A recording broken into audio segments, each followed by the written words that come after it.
அனைவருக்கும் வணக்கம்.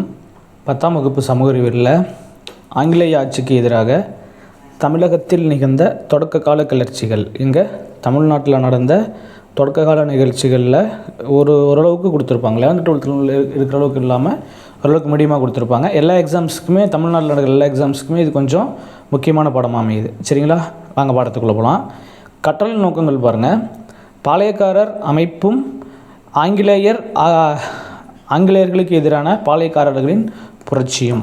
அதே மாதிரி வேலுநாச்சியார், பூலித்தேவர், கட்டபொம்மன், மருது சகோதரர்கள் போன்றோரின் ஆங்கிலேய எதிர்ப்பு கிளர்ச்சிகள்.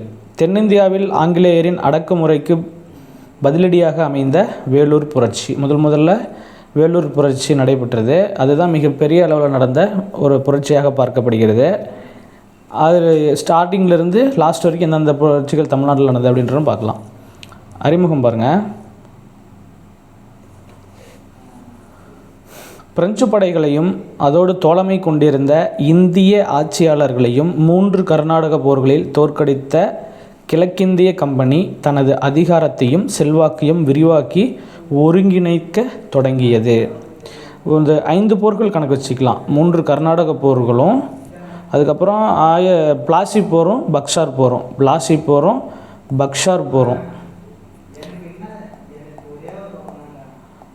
போர். இது ரெண்டுமே என்ன அப்படின்னா, இந்த 3 கர்நாடக போர்கள், பக்சார் போர், பிளாசி போர், இது எல்லாமே மிக மிக முக்கியமாக ஆங்கிலேய கிழக்கிந்திய கம்பெனி இந்தியாவில் தன்னுடைய ஆட்சி அதிகாரத்தை வலுவான முறையில் தக்க வைத்து கொள்ள ஏதுவான அமைந்த மிக 5 போர்களுமே இது என்ன அப்படின்னா மிக முக்கியமான போர்கள். 3 கர்நாடக போர்களும், பிளாசி போரும், பக்சார் போரும். சரிங்களா. எனினும் உள்ளூர் ஆட்சியாளர்களும் நிலக்கிழார்களும் இதனை எதிர்த்தனர். நாடுபிடிக்கும் அவர்களின் நோக்கத்திற்கு முதல் எதிர்வினை திருநெல்வேலி பகுதியில் தற்போதைய தென்காசி மாவட்டத்தின் முதல்ல ஆங்கிலேயர்களுக்கு எதிர்வினை ஆற்றுதல் முதலாக இருந்தது அப்படின்னா தமிழ்நாட்டில் மிக முக்கியமாக எங்கே இருக்குது அப்படின்னா திருநெல்வேலி பகுதி. இன்றைக்கி தென்காசியில் இருக்கிற சில பகுதிகள், தென்காசி மாவட்டத்தினுடைய சில பகுதிகள் அப்படின்னு சொல்கிறாங்க. நெற்கட்டும் செவலில் ஆட்சி புரிந்து வந்த பூலித்தேவரிடமிருந்து வெளிப்பட்டது. இந்த கொஸ்டின் அடிக்கடி கேட்டுகிட்டே இருக்காங்க. ஆங்கிலேயருக்கு எதிராக முதல் எதிர்ப்பு இந்தியாவில் எங்கேருந்து வந்தது அப்படின்னு சொல்லி, எங்கேருந்து வந்தது ப்ளஸ் யார் அப்படின்னு கேட்டுக்கிட்டே இருக்காங்க அடிக்கடி. யார் அப்படின்னா நெற்கட்டும் செவல் ஆட்சி புரிந்த பூலித்தேவர். சரியா. இதைத் தொடர்ந்து வேலுநாச்சியார், வீரபாண்டிய கட்டபொம்மன், மருது சகோதரர்கள், தீரன் சின்னமலை போன்ற தமிழகத்தின் பிற பகுதிகளை ஆட்சி புரிந்து வந்தோரும் எதிர்த்தனர். யார்? ஃபஸ்ட்டு பூலித்தேவர், அதுக்கப்புறம் வேலுநாச்சியார், வீரபாண்டிய கட்டபொம்மன், மருது சகோதரர்கள், தீரன் சின்னமலை போன்றோர். அதற்கடுத்து ஆட்சி புரிந்த ஆங்கிலேயர்களுக்கு எதிர்ப்பு தெரிவித்த மிக முக்கியமான நபர்கள் ஆவார். சரியா. பாளையக்காரர் போர் என அறியப்படும் 1867 நிகழ்ந்த வேலூர் புரட்சிக்கு இட்டு சென்றது. தமிழ்நாட்டில் பிரிட்டிஷாருக்கு எதிராக தோன்றிய தொடக்ககால எதிர்ப்பு பற்றி இப்பாடத்தில் காணலாம். முதல்ல பூலித்தேவர், அதுக்கப்புறம் வேலுநாச்சியார், வீரபாண்டிய கட்டபொம்மன், மருது சகோதரர்கள், சீரன் சின்னமலை போன்றவர்கள் ஆட்சி பண்ணாங்க ப்ளஸ் எதிர்ப்பு தெரிவித்தாங்க. அதில் பாளையக்காரர் போர் முதல்ல இந்திய லெவலில் ஆங்கிலேயருக்கு எதிராக ஒன்றிணைந்த அல்லது பெரிய லெவலில் நடந்தது அப்படின்னா வேலூர் போர்னு சொல்லுவாங்க. வேலூர் புரட்சி 1806 நடந்தது. அது வரைக்கும் என்னென்ன நடந்தது அப்படின்ற மாதிரி தெளிவாக பார்க்கலாம். 6.1 ஆங்கிலேயருக்கு எதிரான மண்டல சக்திகள் எதிர்ப்பு. அதில் முதல்ல இருக்கிறது பாளையங்களும் பாளையக்காரர்களும். பாளையம் என்ற சொல்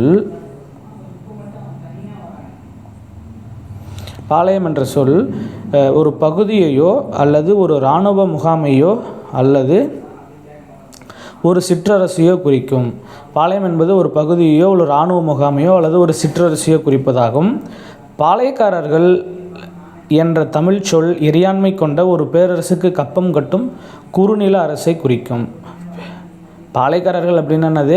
ஒரு பறந்து விரிந்த ஒரு அரசில் ஒரு சின்ன ஒரு குறுநில மன்னர்களாக, குறுநில அரசர்களாக இறையாண்மை கொண்ட, அதாவது சுதந்திரமான பேரரசுக்கு கப்பம் கட்டும் குறுநில மன்னர்களாகும். பொதுவாக பாளையக்காரர்களை ஆங்கிலேயர்கள் எப்படி அழைப்பாங்க அப்படின்னா போலிகர். இதுவும் அடிக்கடி கேட்குற கொஷின். அடுத்தது, இவ்வமைப்பின் கீழ் தனிநபர் ஒருவர் ஆற்றிய சீரிய இராணுவ சேவைக்காக அவரின் கட்டுப்பாட்டின் கீழ் பாளையம் கொடுக்கப்பட்டது. அதாவது போர் ஆங்கிலேய ஆட்சியின் கீழே போர் புரிந்தது, வீரதீர செயல்கள் வந்து அதிகமாக இருந்தது. ஒரு தளபதி ரேஞ்சில் யார் இருக்காங்களோ அவங்களுக்கு வந்து என்ன பண்ணிடுவாங்க அப்படின்னா ஒரு பகுதியை வந்து அவங்களுக்கு கீழே கொடுத்துருவாங்க. வாராங்கல்லை சார்ந்த பிராதபருத்திரனின் ஆட்சி காலத்தில் காகதிய அரசில் பாளையக்காரர் முறை நடைமுறைப்படுத்தப்பட்டது. இதுவும் அடிக்கடி கேட்டுக்கிட்டே இருக்காங்க. யாருடைய காலங்களில் பாளையக்காரர் முறை ஆட்சி அறிமுகப்படுத்தப்பட்டது? காகதிய அரசர் பிராதுபருத்திர அரசன் பீரியடில் அவர் எங்கே ஆட்சி செஞ்சார் அப்படின்னா வாரங்கலை சார்ந்த பிராதபருத்திரனின் ஆட்சி காலத்தில் காகதிய அரசில் இப்பாளையக்காரர் முறை நடைமுறைப்படுத்தப்பட்டது. மதுரை நாயக்கராக 1529 பதவியேற்ற விஸ்வநாத நாயக்கர் அவர் தம் அமைச்சரான அரியநாதரின் உதவியோடு தமிழகத்தில் இம்முறையை அறிமுகப்படுத்தினார். இதுவும் அடிக்கடி கேட்கக்கூடிய கொஷின். முதல்ல இந்தியாவில் எங்கே யார் ஆரம்பித்தாங்க அப்படின்னா வாரங்கலை சார்ந்த பிராதபருத்திரன் ஆட்சி காலத்தில் காகதிய அரசில் அறிமுகப்படுத்தினாங்க. அதுக்கப்புறம் தமிழ்நாட்டில் மிக முக்கியமாக அறிமுகப்படுத்தி யார் அப்படின்னா மதுரை நாயக்கர்கள் காலத்தில் 1529 பதவியேற்ற விஸ்வநாத நாயக்கர் அப்படிங்கிறவர் தன்னுடைய அமைச்சரான அரியநாதரின் உதவியோடு தமிழகத்தில் இம்முறையை அறிமுகப்படுத்தினார். பரம்பரையாக 72 பாளையக்காரர்கள் இருந்திருக்கக்கூடும். இதுவும் கேட்டிருக்காங்க. பரம்பரையாக 72 பாளையங்கள் இருந்திருக்கக்கூடும். பாளையக்காரர்களால் வரி வசூலிப்பதிலும் நிலப்பகுதியை நிர்வகிப்பதிலும் வழக்குகளை விசாரிப்பதிலும் சட்டம் ஒழுங்கை பாதுகாப்பதிலும் தன்னிச்சையாக செயல்பட முடிந்தது. பாளையக்காரர்களால் வரி வசூலிப்பதிலும் நிலப்பகுதிகளை நிர்வகிப்பதிலும் வழக்குகளை விசாரிப்பதிலும் சட்டம் ஒழுங்கை பாதுகாப்பதிலும் தன்னிச்சையாக செயல்பட முடிந்தது. அவர்களது காவல் காக்கும் கடமை படிக்காவல் அல்லது அரசு காவல் எனப்பட்டது. இதுவும் கேட்டுருக்காங்க. பாளையக்காரர்களுடைய காவல் காக்கும் கடமை அல்லது படிக்காவல் எவ்வாறு அழைக்கப்பட்டது? காவல் காக்கும் கடமை எவ்வாறு அழைக்கப்பட்டது? படிக்காவல் என்றும் அரசு காவல் என்றும் இரு வகையாக அழைக்கப்பட்டது. பல்வேறு சந்தர்ப்பங்களில் நாயக்க ஆட்சியாளர்கள் தங்கள் அதிகாரத்தை தக்க வைத்து கொள்ள பாளையக்காரர்கள் உதவி புரிந்தனர். பாளையக்காரர்களுக்கும் அரசர்களுக்கும் இடையேயான தனிப்பட்ட உறவு மற்றும் புரிதல் மதுரை நாயக்கர்களால் இம்முறை நிறுவப்பட்டதிலிருந்து 200 ஆண்டுகளுக்கும் மேலாக, அதாவது ஆங்கிலேயர் நிலப்பகுதிகளை தங்கள் வசம் கொண்டு வரும் வரை நீடித்தது. அதாவது மதுரை நாயக்கர் முறையில் உருவாக்கப்பட்டதிலிருந்து ஆங்கிலேயர் கிட்டத்தட்ட ஒரு 200 வருஷம் 300 வருஷம் அவங்க முழு நாட்டையும் அவங்க கட்டுப்பாட்டுக்குள்ளே கொண்டு வர வரைக்குமே அவங்க கட்டுப்பாட்டில் தான் இருந்ததுன்னு சொல்கிறாங்க. கிழக்கு மற்றும் மேற்கு பாளையங்கள். நாயக்க மன்னர்களால் உருவாக்கப்பட்ட 72 பாளையங்களுள் கிழக்கு மற்றும் மேற்கு என்ற இரு பகுதிகளாக அல்லது இரு தொகுதிகளாக பிரிக்கப்பட்டிருந்த பாளையங்களே முக்கியத்துவம் பெற்றவையாகும். கிழக்கில் அமையப்பெற்ற பாளையங்கள் வந்து சாத்தூர், நாகலாபுரம், எட்டயபுரம் மற்றும் பாஞ்சாலக்குறிச்சி ஆகியவனும், மேற்கில் அமையப்பெற்ற முக்கியமான கோட்டைகள் வந்து ஊத்துமலை, தலைவன் கோட்டை, நடுவன்குறிச்சி, சிங்கப்பட்டி, சேத்தூர் ஆகியவை ஆகும். மொத்தம் 72 பாளையங்கள் இருக்குது. அதில் கிழக்கு மேற்கு அப்படின்னு 2 விதமாக பிரிக்கிறாங்க. அப்போது அந்த கிழக்கில் இருக்கிறது எது அப்படின்னா சாத்தூர், நாகலாபுரம், எட்டயபுரம் மற்றும் பாஞ்சாலங்குறிச்சி. அதே மாதிரி மேற்கில் அமைக்கப்பட்டது வந்து ஊத்துமலை, தலைவன்கோட்டை, நடுவக்குறிச்சி, சிங்கம்பட்டி, சேத்தூர் ஆகியவை ஆகும். அடுத்து 6.2 பாளையக்காரர்களின் புரட்சி 1755 1801 வரைக்கும். ஃபஸ்ட்டு யார் ஆங்கிலேய ஆட்சிக்கு எதிர்வினையாட்டினது? பூலித்தேவருடைய புரட்சி பாருங்கள். 1755 1767 வரைக்கும். கர்னல் ஹெரான் தலைமையிலான கம்பெனியின் படை ஒன்றை அழைத்து கொண்டு மார்ச் 1755 மாஃபூஸ் கான் திருநெல்வேலிக்கு சென்றார். அதாவது கர்னல் ஹெரான் தலைமையிலான ஒரு படையை யார் கூப்பிட்டு போகிறாங்க அப்படின்னா மாஃபூஸ் கான் 1755 திருநெல்வேலிக்கு சென்றார். மதுரை எளிதில் அவர்களது கையில் விழுந்தது. அதன் பின் தொடர்ந்து கம்பெனிக்கு கீழ்ப்படிய மறுத்து வந்த பூலித்தேவரை அடக்க கர்னல் ஹெரான் பணிக்கப்பட்டார். மேற்கு பகுதியில் இருந்த பாளையக்காரர்களிடம் பூலித்தேவர் மிகுந்த செல்வாக்கு பெற்றிருந்தார். பீரங்கிகளின் தேவையும் துணைக்கள பொருட்கள் மற்றும் படைவீரர்களின் ஊதியம் உள்ளிட்ட காரணங்களால் ஹெரான் தனது திட்டத்தை கைவிட்டு மதுரைக்கு பின்வாங்கினார். கம்பெனி நிர்வாகம் அவரை திரும்ப அழைத்ததோடு நிரந்தர பணி நீக்கம் செய்தும் உத்தரவிட்டது. புலித்தேவருக்கு அது எதிராக யார் போகிறாங்க அப்படின்னா கர்னல் ஹெரான் தலைமையிலான யார் போகிறா, மாஃபூஸ் கான் போகிறாரு.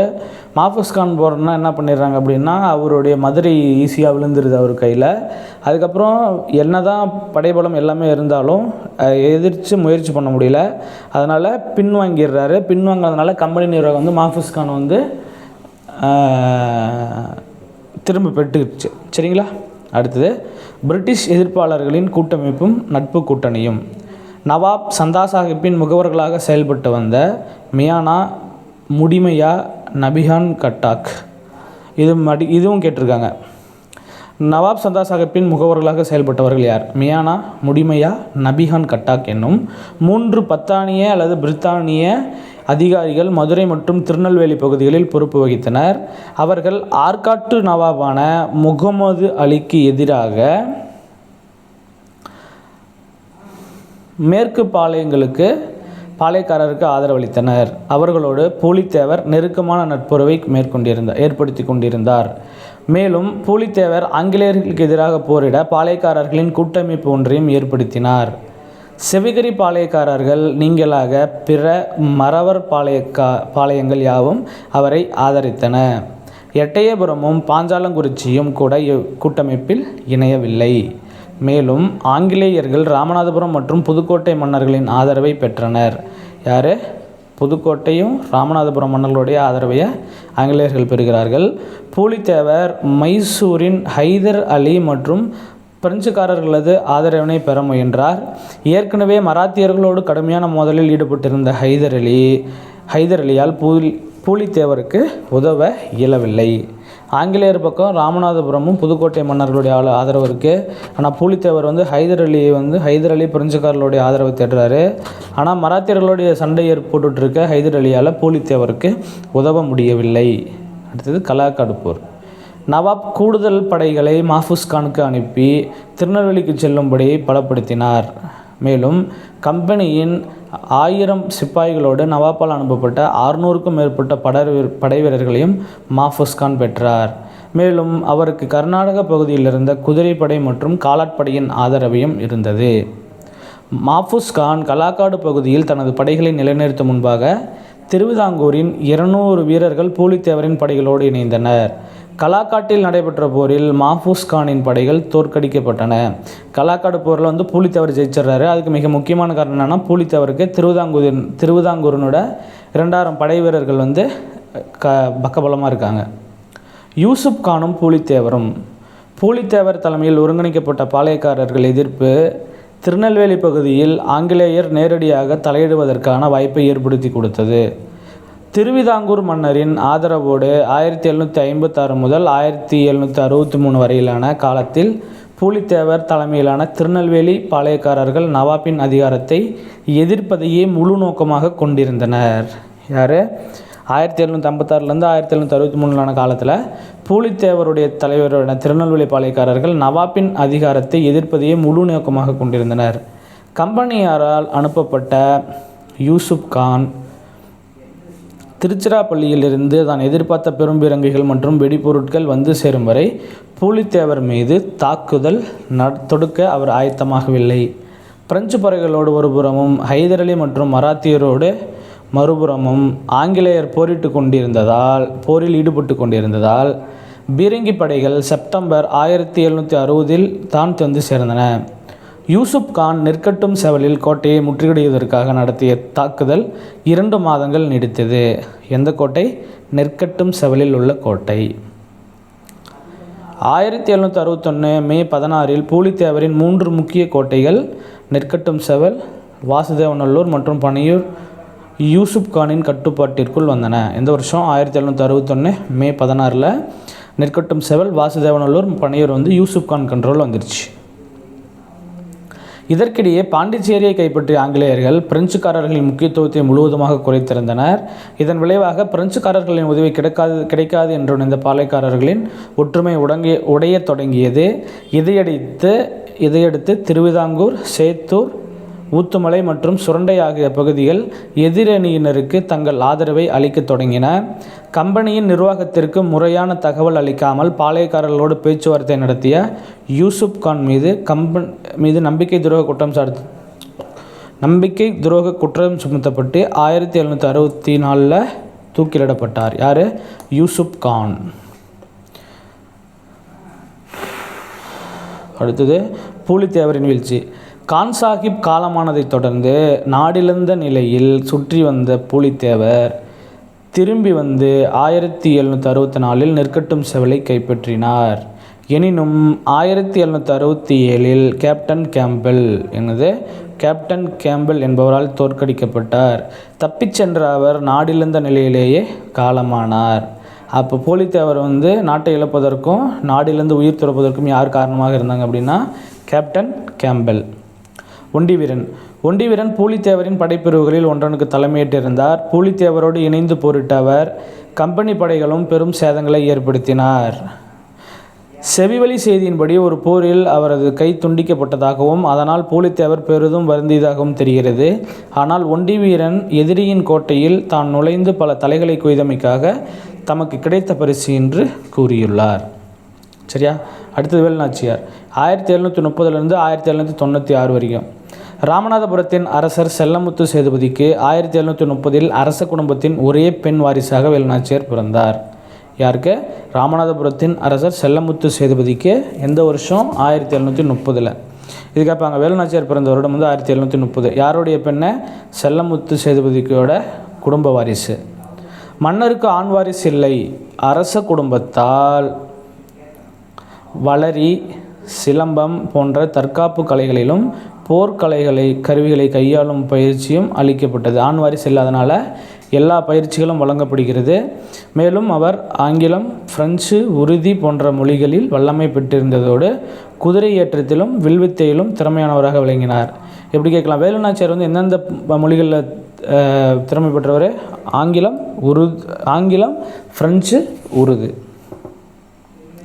தனது 16வது வயதில் வேலுநாச்சியார் சிவகங்கை மன்னரான முத்துவடுகநாதரை மணந்து வெள்ளச்சி நாச்சியார் என்ற பெண்மகவையும் பெற்றெடுத்தாள். 16 வயசில் வேலுநாச்சியார் வந்து சிவகங்கை மன்னனான முத்துவடுகநாதரை கல்யாணம் பண்ணி வெள்ளச்சி நாச்சியார் அப்படிங்கிற ஒரு பெண்ணை பெற்றெடுக்கிறார். 1772 ஆற்காடு நவாப்பும் லெப்டினன்ட் கர்னல் பான் ஜோர் தலைமையிலான கம்பெனி படைகளும் இணைந்து காளையார் கோவில் அரண்மனையை தாக்கினர். இதனால் மூண்ட போரில் முத்துவடுகநாதர் கொல்லப்பட்டார். எந்த போரில்? காளையார் கோவில் போரில் ஆற்காடு நவாப்பும் லெப்டினன்ட் கர்னல் பான் ஜோரும் சேர்ந்து என்ன பண்ணிடுறாங்க அப்படின்னா முத்துவடுகநாதரை கொன்னுடுறாங்க. தன் மகளோடு தப்பிச் சென்ற வேலுநாச்சியார் கோபாலநாயக்கரின் பாதுகாப்பில் திண்டுக்கல் அருகே உள்ள விருபாட்சியில் 8 வருடங்கள் வாழ்ந்து வந்தார். இது கேட்கலாம். தப்பிச்சென்ற வேலுநாச்சியார் யாருடைய பாதுகாப்பில் இருந்தால்? திண்டுக்கல்லுடைய கோபாலநாயக்கர். மறைந்து வாழ்ந்த காலத்தில் வேலுநாச்சியார் ஒரு படைப்பிரிவை உருவாக்கியதோடு கோபாலநாயக்கர் மட்டுமல்லாமல் ஹைதர் அலியோடும் கூட்டணியை ஏற்படுத்தி கொண்டார். கோபாலநாயக்கரோடையும் ஹைதர் அலியோடையும் கூட்டணியை ஏற்படுத்திக்கிறாங்க. வேலுநாச்சியார் ஹைதர் அலிக்கு தளவாய் இராணுவ தலைவர் தாண்டவராயனார் எழுதிய கடிதத்தில் ஆங்கிலேயரை தோற்கடித்தும் பொருட்டு 5000 காலாட்படைகளையும் 5000 குதிரை படைகளையும் அனுப்பும்படியும் அவர் கேட்டுக்கொண்டார். வேலுநாச்சியார் உருது மொழியில் தனக்கு கிழக்கிந்திய கம்பெனியோடு இருந்த பிணக்குகளை கடிதத்தில் விவரித்திருந்தார். எந்த மொழியில்? உருது மொழியில் கடிதம் எழுதியிருந்தார். விருபாட்சியின் பாளையக்காரரான கோபாலநாயக்கரை தலைவராக கொண்ட திண்டுக்கல் கூட்டமைப்பில் மணப்பாறையின் லட்சுமி நாயக்கரும் தேவதானப்பட்டியின் பூஜை நாயக்கரும் இடம்பெற்றிருந்தனர். தனது நட்பை வெளிப்படுத்தும் விதமாக ஒரு நல்லுறவு குழுவை அனுப்பி வைத்த திப்பு சுல்தானால் கோபாலநாயக்கர் ஈர்க்கப்பட்டார். கோயம்புத்தூரை மையமாக கொண்டு பிரிட்டிஷாரை எதிர்த்த அவர் பின்னாட்களில் கட்டபொம்மனின் சகோதரரான ஊமத்துரையோடு இணைந்தார். அவர் உள்ளூர் விவசாயிகளின் ஆதரவுடன் ஆனைமலையில் கடும் போர் புரிந்தார். ஆயினும் பிரிட்டிஷ் படைகளால் அவர் 1801 வெற்றி கொள்ளப்பட்டார். மேலும் தான் ஆங்கிலேயரோடு மோதுவதில் தீவிரமாக இருப்பதை பிரிஞ்சுக்காரர்களுக்கு தெரியப்படுத்துகிறாங்க. அவரது மன உறுதியை பார்த்து உயர்ந்த ஹைதர் அலி தனது திண்டுக்கல் கோட்டை படைத்தலைவரான சையதிடம் அவருக்கு வேண்டிய இராணுவ உதவிகளை வழங்குமாறு ஆணையிட்டார். இப்படி கேள்வி கேட்கலாம். வேலுநாச்சியாருக்கு ஹைதர் அலி யார் மூலியமாக உதவி செய்தார்? திண்டுக்கல் கோட்டை படைத்தலைவர் சையது. அடுத்தது, வேலுநாச்சியார் பிரிட்டிஷாரின் ஆயுதங்கள் குவிக்கப்பட்டிருக்கும் இடத்தை அறிந்து கொள்ள உளவாளிகளை நியமித்தார். கோபாலநாயக்கர் மற்றும் ஹைதர் அலியின் இராணுவ உதவியோடு அவர் சிவகங்கையை மீண்டும் கைப்பற்றினார். யாரோட உதவியை? கோபாலநாயக்கரோடையும் ஹைதர் அலி உதவியோடும். அதுக்கப்புறம் மருது சகோதரர்களின் உதவியினால் அவர் அரசியாக முடிசூட்டு கொண்டார். யாருடைய உதவியால்? மருது சகோதரர்களின் உதவியினால் அவர் அரசியாக முடிசூட்டி கொண்டார். இந்திய நாட்டில் பிரிட்டிஷ் காலனி ஆதிக்க அதிகாரத்தை எதிர்த்த முதல் பெண் ஆட்சியாளர் அல்லது அரசி என்ற பெருமை இவருக்கே உரித்ததானதாகும். அடுத்தது, வேலுநாச்சியாரின் நம்பிக்கைக்குரிய தோழியாக திகழ்ந்த குயிலி உடையாள் என்ற பெண்களின் படைப்பிரிவை தலைமையேற்று வழிநடத்தினார். குயிலி அப்படிங்கிறவங்க உடையாள் அப்படிங்கிற பெண் படை தலைவத்தை நடத்தினார். உடையாள் என்பது குயிலி பற்றி உளவு கூற மறுத்ததால் கொல்லப்பட்ட மேய்த்தல் தொழில் புரிந்த பெண்ணின் பெயராகும். குயிலி தனக்குத்தானே நெருப்பு வைத்து கொண்டு 1780ஆம் ஆண்டு அப்படியே பிரிட்டிஷாரின் ஆயுதக்கடையில் இருந்த அனைத்து தளவாடங்களையும் அளித்தார். அடுத்து பாருங்கள், வீரபாண்டிய கட்டபொம்மனின் கழகம் 1790 1799 வரைக்கும். தன் தந்தையரான ஜெகவீரபாண்டிய கட்டபொம்மனின் இறப்பிற்கு பின் பாஞ்சாலங்குறிச்சியின் பாளையக்காரராக தனது 30வது வயதில் 30வது வயதில் வீரபாண்டிய கட்டபொம்மன் பொறுப்பேற்றார். கம்பெனி நிர்வாகியான ஜேம்ஸ் லண்டன் மற்றும் காலின் ஜாக்சன் என்பவரை இவரை அமைதியை விரும்பும் மனம் கொண்டவராகவே கருதினர். எனினும் தொடர்ந்து நடந்த சம்பவங்களும் கட்டபொம்மனுக்கும் கிழக்கிந்திய கம்பெனிக்கும் மோதல் போக்கை ஏற்படுத்தின. 1781 கம்பெனியாருடன் நவாப் ஏற்படுத்தி கொண்ட உடன்படிக்கையின்படி மைசூரின் திப்பு சுல்தானுடன் ஆற்காடு நவாப் போர் புரிந்து கொண்டிருந்தபோது கர்நாடக பகுதியில் வரி மேலாண்மையும் நிர்வாகமும் கம்பெனியின் முழு கட்டுப்பாட்டின் கீழ் செல்லும் நிலை ஏற்பட்டது. வசூலிக்கப்பட்ட வரியில் 1/6 நவாப்பிற்கும் அவர் குடும்ப பராமரிப்புக்கும் என ஒதுக்கப்பட்டது. இவ்வாறு பாஞ்சாலங்குறிச்சியிடமிருந்து வரி வசூலிக்கும் உரிமையை கம்பெனி பெற்றது. அனைத்து பாளையங்களிலிருந்தும் வரிகளை வசூலிக்க கம்பெனி அதன் ஆட்சியாளர்களை நியமித்தது. ஆட்சியாளர்கள் பாளையக்காரர்களை அவமானப்படுத்தியதோடு வரிகளை வசூலிக்க படையினரை பயன்படுத்தினர். இதுவே கட்டபொம்மனுக்கும் ஆங்கிலேயருக்கும் இடையே பெரும் பகை ஏற்பட அடிப்படையானது. ஜாக்சனோடு ஏற்பட்ட மோதல் பாருங்கள். கட்டபொம்மனிடமிருந்து வசூலிக்க வேண்டிய நிலவரி நிலுவையானது 1798ஆம் ஆண்டு வாக்கில் 3310 பக்கோடாக்கள். எப்படி கேட்கலாம், ஜாக்சனோடு ஏற்பட்ட அதாவது வரி வசூலி கட்டபொம்மனுடைய வரி வசூல் பாக்கி எவ்வளவாக இருந்தது? 1798 வாக்கில் 3310 பக்கோடாக்கள். இவற்றை வசூலிப்பதற்காக ஜாக்சன் என்ற கர்வமுள்ள இராணுவத்தை அனுப்ப முனைந்த பொழுது மதராஸ் அரசாங்கம் அதற்கு அனுமதி அளிக்க மறுத்தது. 1798 ஆகஸ்ட் 18 ராமநாதபுரத்தில் தன்னை சந்திக்குமாறு கட்டபொம்மனுக்கு அவர் ஆணை பிறப்பித்தார். ஆனால் கட்டபொம்மன் மேற்கொண்ட முயற்சி பலனளிக்காததோடு குற்றாலம் மற்றும் ஸ்ரீவில்லிபுத்தூர் ஆகிய இடங்களிலும் ஜாக்சன் அவரை சந்திக்க மறுத்தார். இறுதியாக 1798 செப்டம்பர் 19 அன்று அனுமதி அளித்ததன் பேரில் கட்டபொம்மன் ராமநாதபுரத்தில் ஜாக்சனை சந்தித்தார். எங்கே? ராமநாதபுரத்தில். ஆணவத்தின் மொத்த உருவமாக திகழ்ந்த ஜாக்சனின் முன்பு கட்டபொம்மன் 3 மணி நேரம் நிற்க வைக்கப்பட்டதாக சொல்லப்படுகிறது. ஆபத்தை உணர்ந்த கட்டபொம்மன் தன் அமைச்சரான சிவசுப்பிரமணியாருடன் தப்பிச் செல்ல முயன்றார். உடனடியாக ஊமத்துரை தன் ஆட்களோடு கோட்டைக்குள் நுழைந்து கட்டபொம்மன் தப்ப உதவினார். ராமநாதபுரம் கோட்டை வாசலில் நடந்த மோதலில் லெப்டினன்ட் கிளார்க் உள்ளிட்ட சிலர் கொல்லப்பட்டனர். சிவசுப்பிரமணியனார் கைது செய்யப்பட்டு சிறையில் அடைக்கப்பட்டார். இதெல்லாம் நடந்தது ராமநாதபுரம் கோட்டையில். மதராஸ் ஆட்சிக்குழுவின் முன்பாக ஆஜராகுதல். பாஞ்சாலங்குறிச்சிக்கு திரும்பிய கட்டபொம்மன் ஆட்சியர் ஜாக்சன் தன்னை எவ்வாறெல்லாம் அவமானப்படுத்தினார் என்பதை மதராஸ் ஆட்சிக்குழுவிற்கு தெரியப்படுத்தினார். அக்குழு வில்லியம் ப்ரவுன், வில்லியம் ஓரம், ஜான் கார்ஷர் மேஜர் ஆகியோர் அடங்கிய குழுவின் முன்பாக ஆஜராகும்படி கட்டபொம்மனை பணித்தது. இதற்கிடையே சிவசுப்பிரமணியாரை சிறையிலிருந்து விடுவித்தும் கலெக்டர் ஜாக்சனை பணி இடைநீக்கம் செய்தும் ஆளுநர் எட்வர்ட் கிளை உத்தரவிட்டார். குழுவின் முன்பாக 1798 டிசம்பர் 15 கட்டபொம்மன் ஆஜராகி ராமநாதபுரத்தில் நிகழ்ந்தவற்றை விளக்கினார். கட்டபொம்மன் குற்றவாளி அல்லர் என்று குழு முடிவு செய்தது. ஜாக்சன் நிரந்தர பணிநீக்கம் செய்யப்பட்டு அவரது இடத்தில் புதிய ஆட்சியராக SR லூசிங்டன் என்பவர் நியமிக்கப்பட்டார். கட்டபொம்மனும் நிலுவைத் தொகையில் 1080 பக்கோடாக்கள் நீங்களாக பிற நிலுவைத் தொகைகளை செலுத்தியிருந்தார். மொத்தம் எவ்வளோ அவர் செலுத்தினா 3310 பக்கோடாக்கள். கட்டபொம்மனும் பாளையக்காரர்களின் கூட்டமைப்பும். இதற்கிடையே திண்டுக்கல்லின் கோபாலநாயக்கர், ஆனைமலையின் யதுல் நாயக்கர் போன்ற அருகாமையில் இருந்த பாளையங்களை உள்ளடக்கிய தென்னிந்த கூட்டமைப்பை சிவகங்கையின் மருதுபாண்டியர் ஏற்படுத்தினார். யார்? மருதுபாண்டியர் அதன் தலைவராக செயல்பட்டார். திருச்சிராப்பள்ளி அறிக்கை தயாரிக்கப்பட்டது. இது ஒரு அதிகமாக கேட்குறது. திருச்சிராப்பள்ளி அறிக்கை யாரால் வெளியிடப்பட்டதுன்னா மருதுபாண்டியர். இக்கூட்டமைப்பு கட்டபொம்மனின் ஆர்வத்தை தூண்டியது. மருது சகோதரர்களை கட்டபொம்மன் சந்திப்பதை ஆட்சியர் லூசிங்டன் தடுக்க முயன்றார். ஆனால் மருது சகோதரர்களும் கட்டபொம்மனும் இணைந்து ஆங்கிலேயரை எதிர்ப்பது என்று முடிவெடுத்தார்கள். கட்டபொம்மன் தனது செல்வாக்கை பயன்படுத்தி சிவகிரி பாளையக்காரரை தங்களோடு இணைக்க முயன்றார். அவர் அதற்கு மறுத்தார். அதனால் சிவகிரியை நோக்கி கட்டபொம்மன் முன்னேறினார். ஆனால் சிவகிரி பாளையத்தினர் கம்பெனிக்கு கப்பம் கட்டி வந்தனர். அதனால் கட்டபொம்மனின் சிவகிரி நோக்கிய படை நகர்வை தங்களுக்கு விடப்பட்ட சவாலாகவே கம்பெனியார் கருதினர். கம்பெனி தனது படைகளை திருநெல்வேலி நோக்கி செல்ல உத்தரவிட்டது. அதில் பாஞ்சாலங்குறிச்சி முற்றுகை பாருங்கள். மே 1799 மதராஸில் இருந்த வெல்லஸ்லி பிரபு திருச்சிராப்பள்ளி, தஞ்சாவூர் மற்றும் மதுரை ஆகிய பகுதிகளில் நிறுத்தி வைக்கப்பட்டிருந்த படைகளை திருநெல்வேலி நோக்கி செல்ல உத்தரவிட்டார். படைகளுக்கு மேஜர்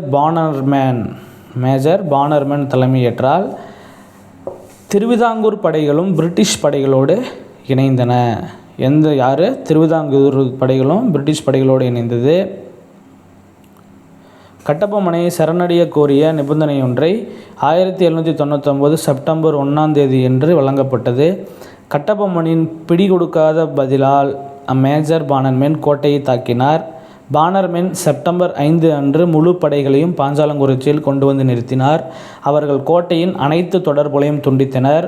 பானர்மேன் ராமலிங்கனரை தூது அனுப்பி கட்டபொம்மனை சரணடையுமாறு கேட்டுக்கொண்டார். பானர்மேன் ராமலிங்கரை தூது அனுப்பி கட்டபொம்மனை சரணடையுமாறு கேட்டுக்கொண்டார். கட்டபொம்மன் மறுத்தார். கோட்டையின் இரகசியங்கள் அனைத்தையும் ராமலிங்கர் சேகரித்தார். அவரது அறிக்கையை அடிப்படையாக கொண்டு பானர்மேன் தாக்குதல் உத்திகளை வடிவமைத்தார். கோலார்பட்டியில் நடைபெற்ற மோதலில் சிவசுப்பிரமணியனார் கைது செய்யப்பட்டார். கோலார்பட்டியிலான தாக்குதல். கட்டபொம்மன் தூக்கில் எடுத்தப்படுதல் பாருங்கள். கட்டபொம்மன் புதுக்கோட்டைக்கு தப்பிச் சென்றார். பிரிட்டிஷார் அவரது தலைக்கு ஒரு வெகுமதியை நிர்ணயித்தனர். கட்டபொம்மன் எங்கே தப்பிச்சு போனார்? புதுக்கோட்டைக்கு. எட்டயபுரம் மற்றும் புதுக்கோட்டை அரசர்களால் துரோகமளிக்கப்பட்ட கட்டபொம்மன் இறுதியில் பிடிபட்டார். யாருடையும்? எட்டயபுரம் மன்னரும் புதுக்கோட்டை அரசர்களாலும் காமிச்சு கொடுக்கப்படுறார். சிவசுப்பிரமணியனார் நாகலாபுரத்தில் செப்டம்பர் 13 அன்று தூக்கிலிடப்பட்டார். யார்? இவருடைய மேனேஜர், அதாவது அமைச்சர். எப்போ? செப்டம்பர் 13. பானர்மேன் விசாரணை என்ற பெயரில் ஒரு கேலுக்குத்தை பாளையக்காரர்கள் முன்பாக அக்டோபர் 16 அன்று அரங்கேற்றினார். விசாரணையின் போது கட்டபொம்மன் தன் மீது சுமத்தப்பட்ட அனைத்து குற்றச்சாட்டுகளையும் ஏற்றுக்கொண்டார். திருநெல்வேலிக்கு மிக அருகேயுள்ள கயத்தாரின் பழைய கோட்டைக்கு முன்பாக இருந்த புளிய மரத்தில் சக பாளையக்காரர்களின் முன்னிலையில் கட்டபொம்மன் தூக்கிலிடப்பட்டார். எங்கே அப்படின்னா கயத்தாரில் இருக்கிற ஒரு புளிய மரத்தில். இவ்வாறு போற்றுதலுக்குரியவராக திகழ்ந்த பாஞ்சாலங்குறிச்சியின் பாளையக்காரர் கட்டபொம்மனின் வாழ்க்கை முடிவுற்றது. அவர் மீது புனையப்பட்ட நாட்டுப்புற பாடல்கள் பலவும் அவரது நினைவை மக்களிடையே உயிர்ப்புடன் தக்க வைத்து கொள்ள உதவுகின்றன. அடுத்தது மருது சகோதரர்கள். பெரிய மருது என்ற வெள்ளை மருது, மற்றும் அவரது தம்பியான சின்னமருது ஆகிய இருவரும் சிவகங்கையின் முத்துவடுகநாதரின் திறமையான படை தளபதிகள் ஆவார். காளையார் கோவில் போரில் முத்துவடுகநாத் இறந்த பின் வேலுநாச்சியாருக்கு அரசுரிமையை மீட்டு கொடுக்க மருது சகோதரர்கள் அரும்பாடுபட்டனர். காளையார் கோயிலில் முத்துவடுகநாத் சிறந்த பிறகு வேலுநாச்சியாருக்கு பக்கபலமாக இருந்தது யார் அப்படின்னா மருது சகோதரர்கள் தான். 18ஆம் நூற்றாண்டின் கடைசி ஆண்டுகளில் மருது சகோதரர்கள் பிரிட்டிஷாரை எதிர்க்க திட்டமிட்டனர். கட்டபொம்மனின் இறப்பிற்கு பின்னர் அவரது சகோதரர் ஊமத்துரையோடு இணைந்து பணியாற்றினார். அவர்கள் நவாபுக்கு சொந்தமான களஞ்சியங்களை கொள்ளையிட்டதோடு கம்பெனியின் படைகளுக்கு பெரும் சேதத்தையும் அழிவையும் ஏற்படுத்தினர். அடுத்தது மருது சகோதரர்களின் கழகம் 1800 முதல் 1801 வரை. கட்டபொம்மனின் கழகம் 1799 ஒடுக்கப்பட்ட போதும் 1800 மீண்டும் கழகம் வெடித்தது. பிரிட்டிஷாரின் குறிப்புகளில் இது இரண்டாவது பாளையக்காரர் போர் என்று குறிப்பிடப்படுகிறது. இப்போரானது சிவகங்கையின் மருது பாண்டியர், திண்டுக்கல்லின் கோபாலநாயக்கர், மலபாரின் கேரளவர்மா, மைசூரின் கிருஷ்ணப்பா, துண்டாஜி ஆகியோர் அடங்கிய கூட்டமைப்பால் வழிநடத்தப்பட்டது. விருபாட்சியில் ஏப்ரல் 1800 சந்தித்த அவர்கள் கம்பெனியாருக்கு எதிராக கிளர்ந்தெழ முடிவெடுத்தார்கள். கோயம்புத்தூரில் ஜூன் 1800 ஏற்பட்ட எழுச்சி அதிவேகமாக ராமநாதபுரத்திற்கும் மதுரைக்கும் பரவியது. ஏப்ரல் 1800 கம்பெனியாருக்கு எதிராக கிளர்ச்சியை முடிவெடுத்தார்கள். அதே மாதிரி ஜூன் 1800 கோயம்புத்தூரில் எழுச்சி மிக்க உருவாகுது. அது என்னது, ராமநாதபுரத்திற்கும் மதுரைக்கும் பரவியது. நிலைமையை புரிந்து கொண்ட கம்பெனியார் மைசூரின் கிருஷ்ணப்பா மீதும் மலபாரின் கேரளவர்மா மீதும் மேலும் சிலர் மீதும் போர் தொடுப்ப போவதாக அறிவித்தார்கள். கோயம்புத்தூர், சத்தியமங்கலம் மற்றும் தாராபுரம் ஆகிய பகுதிகளின் பாளையக்காரர்கள் பிடிக்கப்பட்டு தூக்கிலிடப்பட்டனர். கட்டபொம்மனின் சகோதரரான ஊமத்துரையும் செவத்தையாவும் பிப்ரவரி 1801 பாளையங்கோட்டை சிறையிலிருந்து தப்பி கமுதியில் பதுங்கியிருந்த சின்னமருது அவர்களை தமது தலைமையிடமான சிறுவயலுக்கு அழைத்துச் சென்றார். பாஞ்சாலங்குறிச்சி கோட்டை மிக குறைந்த காலத்தில் மீண்டும் கட்டி முடிக்கப்பட்டது. காலின் மெக்காலே தலைமையிலான பிரிட்டிஷ் படைகள் ஏப்ரலில் மீண்டும் கோட்டையை முற்றுகையிட்டதால் அவர்கள் மருது சகோதரர்களிடம் சிவகங்கையில் அடைக்கலம் தேடி கோரினர். தப்பியோடியவர்களை ஒப்படைக்குமாறு மருது சகோதரர்கள் வலியுறுத்தப்பட்டனர். ஆனால் அவர்கள் மறுத்துவிட்டார்கள்.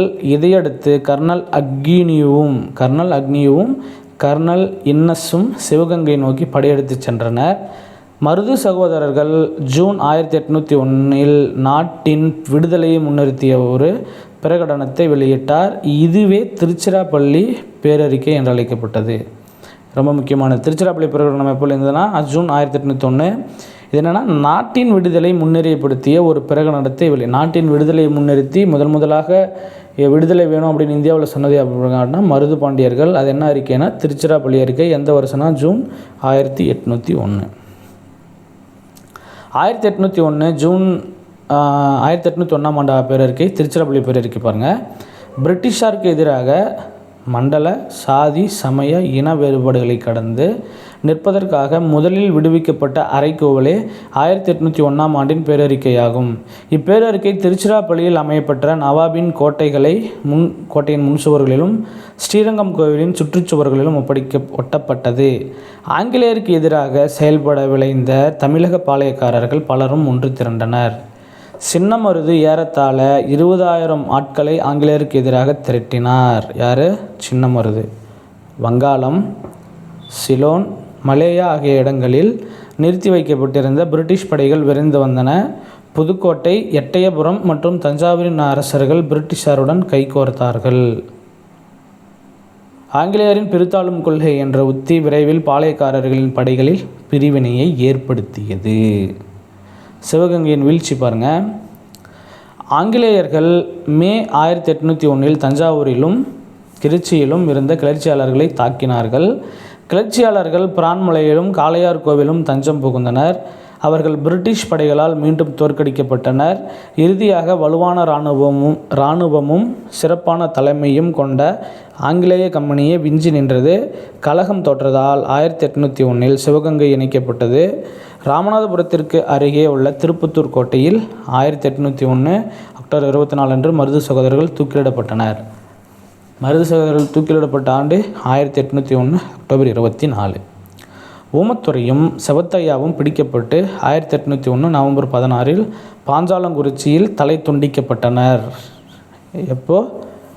1801 நவம்பர் 16. கிளர்ச்சியாளர்களில் 73 பேர் பிடிக்கப்பட்டு மலேயாவின் பினாங்கிற்கு நாடு கடத்தப்பட்டார்கள். பாளையக்காரர்கள் வீழ்ச்சியடைந்தாலும் அவர்களது வீரமும் தியாகமும் எதிர்கால சந்ததிகளை ஈர்ப்பதாக அமைந்தது.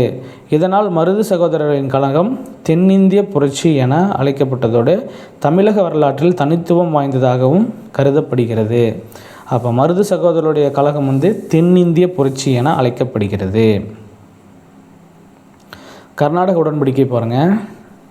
1799 மற்றும் 1801 பாளையக்காரர்களின் கழகம் அடக்கப்பட்டதன் விளைவு தமிழகத்தில் இருந்த அனைத்து உள்ளூர் குடித்தலைமையினரின் எண்ணங்களையும் நீர்த்து போகச் செய்தது. 1801 ஜூலை 31 ஏற்பட்ட கர்நாடக உடன்படிக்கையின் விதிகளின்படி பிரிட்டிஷார் நேரடியாக தமிழகத்தின் மீது தங்கள் கட்டுப்பாட்டை ஏற்படுத்தியதோடு பாளையக்காரர்கள் முறையும் முடிவுக்கு வந்ததுடன் அனைத்து கோட்டைகளும் இடிக்கப்பட்டு அவர்களது படைகளும் கலைக்கப்பட்டன. அடுத்தது தீரன் சின்னமலை. தீர்த்தகிரி என்று அழைக்கப்பட்ட தீரன் 1756 பிறந்தார். அவர் சிலம்பு, வில்வித்தை, குதிரையேற்றம் மட்டுமல்லாமல் நவீன போர் முறைகளையும் கற்றுத் தேர்ந்தார். கொங்கு பகுதியில் குடும்ப மற்றும் நிலப்பிரச்சனைகளுக்கு தீர்வு வழங்குதல் போன்ற செயல்களில் ஈடுபட்டு வந்தார். அப்பகுதி மைசூர் சுல்தானின் கட்டுப்பாட்டில் இருந்தது. திப்புவின் திவான் முகமது அலி என்பவரால் வரி வசூலிக்கப்பட்டது. ஒரு முறை திவான் வசூலிக்கப்பட்ட வரிப்பணத்தோடு மைசூருக்கு திரும்ப கொண்டிருந்த போது தீர்த்தகிரி அவரை வழிமறுத்து வரிப்பணம் முழுவதையும் பறித்து கொண்டார். இவர் முகமது அலியிடம் சிவமலைக்கும் சென்னிமலைக்கு இடையே இருந்த சின்னமலையே வரிப்பணத்தை பிடுங்கி கொண்டதாக சுல்தானுக்கு போய் சொல் என்று அறிவுறுத்தினார். அதன் பிறகு தீரன் சின்னமலை என்று அவர் பெயர் அழைக்கப்படலானார். அவமதிப்புக்குள்ளான திவான் சின்னமலையை தாக்க படை அனுப்பினார். இரு படைகளும் நொய்யல் ஆற்றங்கரையில் மோதிக்கொண்டன. அதில் சின்னமலையே வெற்றி பெற்றார். அதே மாதிரி திப்புவின் இறப்பிற்கு பிறகு ஒரு கோட்டையை எழுப்பிய தீரன் சின்னமலை அவ்விடத்தை விட்டு வெளியேறாமல் ஆங்கிலேயை எதிர்த்து போராடினார். எனவே அவ்விடம் ஓடா நிலை என்று அழைக்கப்படுகிறது. அவர் பிடிபடாமல் இருப்பதற்காக கொரில்லா போர் முறையை கையாண்டார். கொரில்லா போர் முறை மறைந்திருந்து தாக்கும் போர் முறை. இறுதியாக அவரையும் அவர் சகோதரர்களையும் கைது செய்த ஆங்கிலேயர்கள் அவர்களை சங்ககிரியில் சிறை வைத்தனர். ஆங்கிலேய ஆட்சியை ஏற்க வற்புறுத்தப்பட்ட போது அவர்கள் அதற்கு இணங்க மறுத்தனர். 1805 ஜூலையில் 31 அன்று சங்ககிரியின் கோட்டையின் உச்சியில் அவர்கள் தூக்கிலிடப்பட்டனர். அடுத்து 1806 நடந்த வேலூர் புரட்சி. தென் தமிழகத்தின் பாளையக்காரர்கள் அனைவரையும் ஒடுக்குவதற்கு முன்பாக கிழக்கிந்திய கம்பெனி 1792 திப்புவோடு ஏற்பட்ட போரின் முடிவில் சேலம் மற்றும் திண்டுக்கல் வருவாய் மாவட்டங்களை பெற்றுக்கொண்டது. 1799 நடந்த ஆங்கிலேய மைசூர் போரின் முடிவில் கோயம்புத்தூர் இணைக்கப்பட்டது. 1798 ஆண்டு தஞ்சாவூரின் அரசர் பகுதியில் இறையாண்மை உரிமையை ஆங்கிலேயருக்கு விட்டு கொடுத்து அதே ஆண்டு கட்பம் கொட்டும் நிலைக்கும் தள்ளப்பட்டனர். கட்டபொம்மன் எதிர்ப்பு, மருது சகோதரர்களின் எதிர்ப்பு ஆகியவற்றை ஒடுக்கிய பின்பு பிரிட்டிஷார் ஆற்காடு நவாப்பை விசுவாசமற்றவர் என்று குற்றம் சுமத்தி அவர் மீது கட்டாயப்படுத்தி ஓர் ஒப்பந்தத்தை திணித்தனர். 1801 ஏற்பட்ட ஒப்பந்தத்தின்படி ஆற்காடு நவாப் வட ஆற்காடு, தென்னார்காடு, திருச்சிராப்பள்ளி, மதுரை மற்றும் திருநெல்வேலி ஆகிய மாவட்டங்களை அவற்றை நிர்வகிக்கும் அதிகாரத்தோடு ஒப்படைத்து விட வேண்டும் என்றானது. எந்தெந்த பகுதிகள்னால் ஆற்காடு நவாப் ஆற்காடு, தென்னார்காடு, அதாவது வட ஆற்காடு, தென்னார்காடு, திருச்சிராப்பள்ளி, மதுரை மற்றும் திருநெல்வேலி மாவட்டங்கள். இந்திய வீரர்களின் மனக்குறை பாருங்கள். ஆனாலும் எதிர்ப்பு அடங்கவில்லை. வெளியேற்றப்பட்ட சிற்றரசுகளும் நிலச்சுவாதாரங்களும் கம்பெனி அரசுக்கு எதிராக எதிர்கால திட்டம் குறித்து நிதானமாக சிந்தித்து கொண்டே இருந்தார்கள். இதன் விளைவாக வெளிப்பட்டதே 1806 வேலூர் புரட்சியாகும். புரட்சியின் இறுதி நிகழ்வு அந்நிய ஆட்சியை தூக்கி எறிவதை நோக்கமாக கொண்டிருந்தது.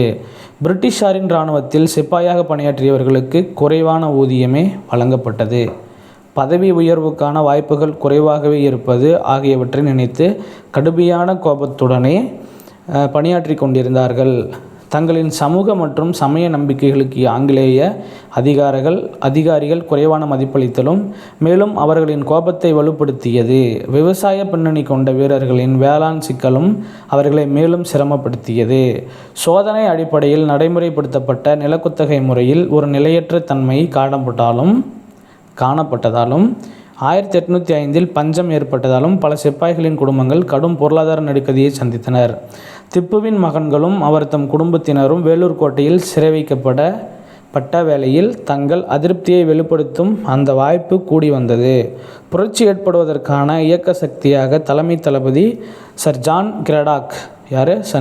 கிரடாக் வெளியிட்ட புதிய இராணுவ விதிமுறை அமலுக்கு வந்தது. மொத்தம் எல்லா எதிர்ப்புகளும் ஒன்று சேர்ந்தது தான் 1806 வேலூர் புரட்சி. புதிய விதிமுறைகளின்படி இந்திய வீரர்கள் சீருடைகளில் இருக்கும்போது சாதி அடையாளங்களையோ காதணிகளையோ அணியக்கூடாது என்று கேட்டுக்கொள்ளப்பட்டனர். அவர்கள் தாடையை முழுவதுமாக ஷேவிங் செய்யவும் மீசையை ஒரே பாணியில் வைத்துக்கொள்ளவும் அறிவுறுத்தப்பட்டார்கள். புதிய வகை தலைப்பாகை எரிகிற தீயில் எண்ணெய் சேர்ப்பது போலானது. மிகவும் ஆட்சேபனைக்குரிய செயலாக கருதப்பட்டது. தலைப்பாகையில் வைக்கப்படும் விலங்கு தோலினால் ஆன இலச்சினை ஆகும். ஏற்கனவே அதிருப்தியில் இருந்தவங்களுக்கு இது மீண்டும் தூண்டுதலை ஏற்படுத்துவது போல் அமைந்தது. புதிய தலைப்பாகையை அணிவதில் தங்களுக்குள் உடன்பாடு இல்லை என்று இந்திய சிப்பாய்கள் போதுமான எச்சரிக்கை விடுத்தனர். ஆனால் கம்பெனி நிர்வாகம் அதனை கவனத்தில் கொள்ளவில்லை. அப்புறம் புரட்சி விடுத்தல். 1806 ஜூலை 10 அன்று அதிகாலையிலேயே முதல் மற்றும் 23ஆம் படைப்பிரிவுகளுடன் இந்திய சிப்பாய்கள் துப்பாக்கிகளின் முழக்கத்தோடு புரட்சியில் இறங்கினர். எந்த ஒரு இப்போ 1806 ஜூலை 10 முதல் மற்றும் 23ஆம் படையினர் புரட்சியில் இறங்குறாங்க. கோட்டையை காவற்படையின் உயர் பொறுப்பு வகித்த கர்னல் பேன்ஹோர்ட் என்பவர்தான் முதல் பலியானார். அடுத்ததாக 23ஆம் படைப்பிரிவைச் சேர்ந்த கர்னல் மீகாரஸ் கொல்லப்பட்டார். கோட்டையை கடந்து சென்று கொண்டிருந்த மேஜர் ஆம்ஸ்ட்ராங் துப்பாக்கிகளின் முழக்கத்தை கேட்டார். சூழலை விசாரித்தறிய முற்பட்ட அவரது உடல் தோட்டாக்களால் துளைக்கப்பட்டது. கர்னல் பேன்ஹோர்ட்டு செத்துடுறாரு, கர்னல் மீகாரஸை செத்துடுறாரு, மேஜர் ஆம்ஸ்ட்ராங்கும் செத்துடுறாரு. ஏறத்தாழ 12க்கும் அதிகமான அதிகாரிகள் அடுத்த 1 மணி நேரத்திற்குள் கொல்லப்பட்டனர். அவர்களில் லெப்டினன்ட் எல்எஸ்சியும் லெப்டினன்ட் பாப்ஹாமும் பிரிட்டிஷ் மன்னரின் படைப்பிரிவைச் சேர்ந்தவர்கள் ஆவர். ஜில்லஸ்பியின் கொடுங்கோன்மை. கோட்டைக்கு வெளியே இருந்த மேஜர் கூட்ஸ் ஆர்காட்டின் குதிரைப்படை தளபதியாக இருந்த கர்னல் ஜில்லஸ்பிக்கு தகவல் கொடுத்தார். கேப்டன் யங்கின் தலைமையிலான குதிரை படைப்பிரிவுடன் காலை 9 மணி அளவில் கர்னல் ஜில்லஸ்பி கோட்டையை வந்தடைந்தார்.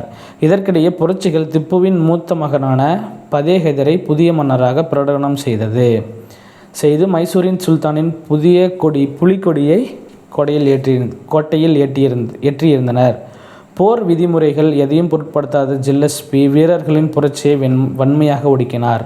நேரில் கண்ட ஒருவரின் வாக்குமூலத்தின்படி கோட்டையில் மட்டும் 800 வீரர்கள் பிணமாக கிடந்ததாக பதிவு செய்யப்பட்டுள்ளது. திருச்சிராப்பள்ளியிலும் வேலூரிலும் 600 வீரர்கள் விசாரணை எதிர்நோக்கிட்டு சிறையில் அடைக்கப்பட்டிருந்தார்கள். புரட்சியினுடைய விளைவுகள் பாருங்கள். நீதிமன்ற விசாரணைக்கு பின் குற்றவாளிகள் என்று நிரூபிக்கப்பட்ட 6 நபர்கள் பீரங்கியில் கட்டியபடி சுடப்பட்டும், 5 நபர்கள் துப்பாக்கியால் சுடப்பட்டும், 8 நபர்கள் தூக்கிலிடப்பட்டும் கொல்லப்பட்டார்கள்.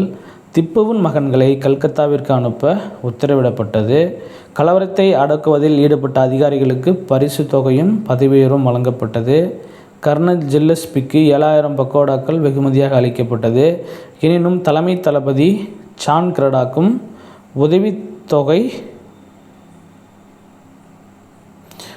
தலைமை தளபதி ஆளுநர் வில்லியம் பெண்டிங்கும் புரட்சி நடக்க காரணமானவர்கள் என்று கருதப்பட்டு அவர்களை பணி நீக்கம் செய்ததோடு அவர்கள் இங்கிலாந்துக்கு திருப்பி அழைத்து கொல்லப்பட்டார்கள். புதிய இராணுவ விதிமுறைகள் திரும்ப பெறப்பட்டது.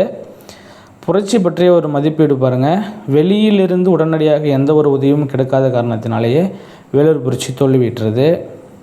சமீபகால ஆய்வுகளின் வழியாக நாம் அறிந்து கொள்வது யாதெனில், புரட்சிக்கான ஏற்பாடுகளை 23ஆம் படைப்பிரிவின் 2வது பட்டாளத்தைச் சேர்ந்த சுபேதர்களான ஷேக் ஆதமும் ஷேக் ஹமீதும் சமேதரான ஷேக் ஹுசைனும் 1ஆம் படைப்பிரிவின் 1ஆம் பட்டாளத்தைச் சேர்ந்த இரு சுபேதரர்களும் ஜமேதார் ஷேக் காஷிம் சிறப்பாக செயல்படுத்தியதாக தெரிகிறது. 1857ஆம் ஆண்டு பெருங்கலத்திற்கான அனைத்து முன்னறிகளையும் எச்சரிக்கைகளும் வேலூர் புரட்சி கொண்டிருந்தது. ஒரே வித்தியாசம் என்னவென்றால், கழகத்தை தொடர்ந்து எந்த உள்நாட்டு கிளர்ச்சியும் ஏற்படவில்லை. 1806ஆம் ஆண்டு புரட்சியானது வேலூர் கோட்டையுடன் முடிந்துவிடவில்லை. பெல்லாரி, வாலாஜாபாத், ஹைதராபாத், பெங்களூரு, நந்திதுர்கம், சங்கரிதுர்கம் ஆகிய இடங்களிலும் எதிரொலித்தது. ஆக மொத்தம் இந்த பாடத்தில் நடந்த அந்தந்த பாளையக்காரர்கள் தொடங்கி பூலித்தேவர், மருது சகோதரர்கள், கட்டபொம்மன் இவங்கெல்லாம் என்ன பண்ணுறாங்க அப்படின்னா சிறு சிறு கிளர்ச்சியாக ஆங்கிலேயருக்கு எதிராக வெளிப்படுத்துகிறாங்க. லாஸ்ட்டாக ஓரளவுக்கு அதிகமாக நடந்தது என்ன அப்படின்னா, வேலூர் கோட்டையில் நடந்த இந்த வேலூர் புரட்சி 1806.